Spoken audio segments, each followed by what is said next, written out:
July the 31st. Lake level's 916 and a half.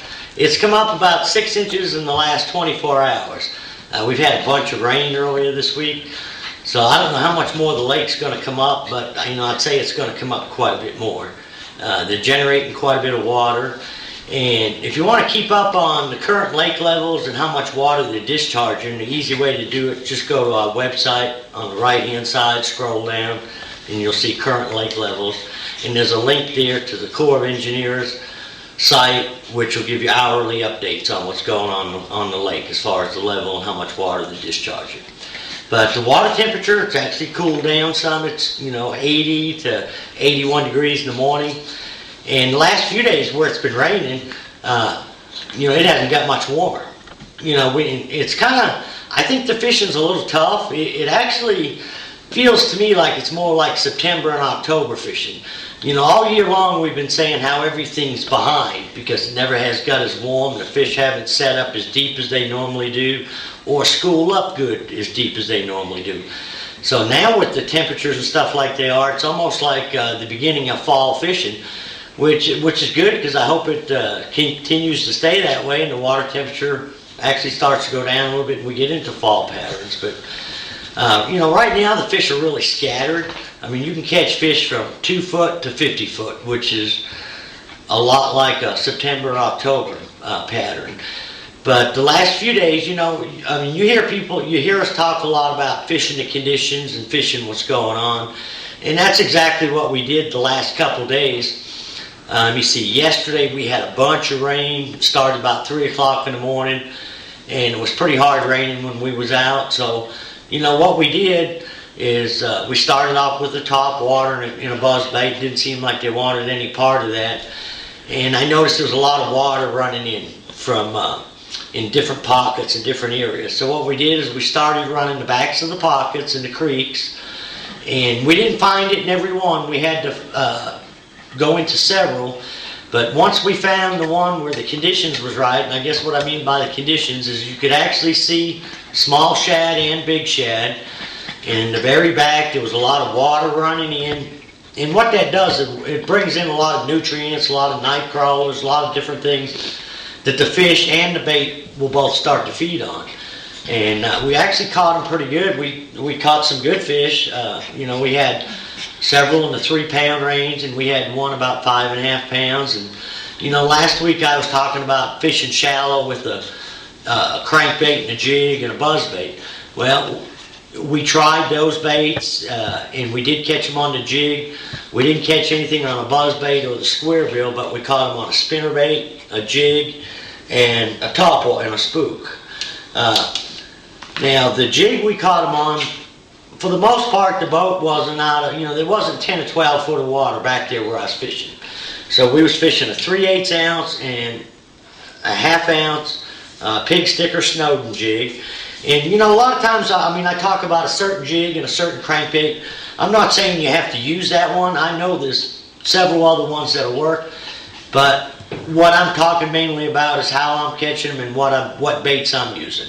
And I've got a lot of confidence in this bait, so I don't have any other reason to throw another one. If someone in the boat is with me and they're catching more fish on a different one, by God, I'm going to change to it. But for the most part, this one's been working real well for me. And like I say, we've been throwing a 3/8 and a 1/2 ounce. And the 1/2 ounce, even though the water was real shallow, seemed to produce a little bit better.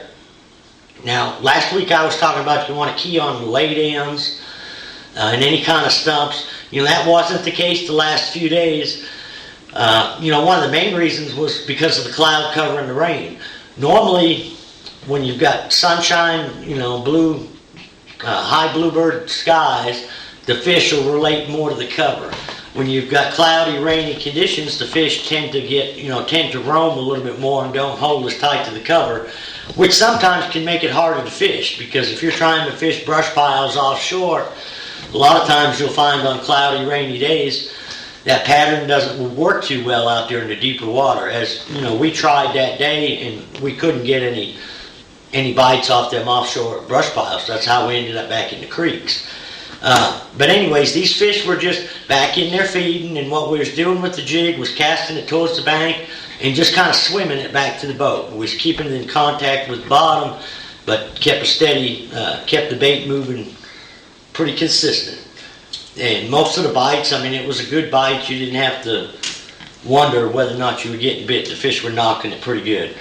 And the spook I was throwing, we was throwing a couple different ones. We threw a redfin some. I think we caught a couple little fish on the redfin, but it seemed like the fish wanted something that was really slapping around, making a lot of noise. We actually caught some on the spook. This is an old Del Rowland spook, but I was also throwing one that's kind of clear, like a sexy shad pattern. And another bait we caught them on, when we started catching them on the spook, I rigged up one of the other guys a little popper, and this is a Rapala. It's a number 8 Rispa pop, kind of a frog pattern. But I think, like I say, there again, it doesn't have to be this bait. I think a pop-ar would work fine. Any kind of chudder, anything that's displacing the water. And I wasn't throwing towards any kind of structure. Basically, I was going down the middle of the backs of these pockets. We could reach both sides. I was casting down the middle with the spook, off to the sides. And a lot of times I wasn't casting it around any place where I seen bait activity. The fish were just, down there suspended about 4 foot in that 6 to 8 foot of water, and coming up knocking the top water pretty good. And the spinnerbait we caught them on was a War Eagle.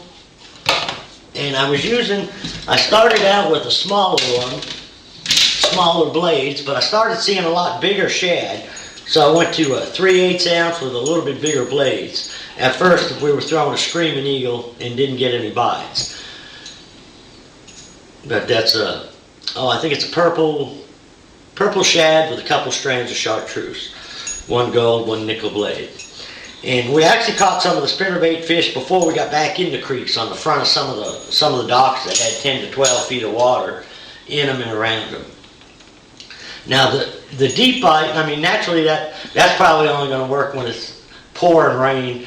But the deal is, I know the fish are back in them creeks, in them pockets. So a person may just have to fish several of them. And even though if you don't have the cloudy conditions, then you want to look and focus on the wood structure, any kind of brush, the corners of the docks, and the shade in them same areas. As far as the deep bite, it hadn't been real consistent, for me and several of the other guys. But what we have found, the most consistent bite is coming from the deep submerged timber. You might be setting in 60 to 70 foot of water, but you're fishing the tops of the trees down about 30 to 35.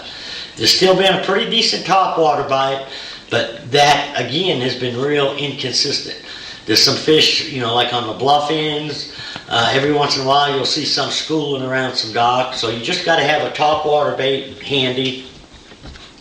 And something that I found that is working, when I get into them schooling fish, a lot of times they'll just slap at a spook or a redfin. You can't get them to eat it. But what I've been doing is taking a Swim Fluke Junior and rigging it up on a 1/4 ounce, just a ball-headed jig, and throw that, count it down to about 5, and just a steady retrieve, just like you're swimming a little grub or a swim bait. But, with the water coming up, I was up in the Upper James today, and the water hadn't got dirty yet. The watercolor still looks real good. With the water temperature like it is, look on the bank with the water coming up. Go to the bushes. There should be some fish moving up into the bushes, especially in the pockets. I think I'd key more on the creeks than I would the main lake. But try some of that out, and we'll see how much the water comes up. Till next week, good luck, good fishing.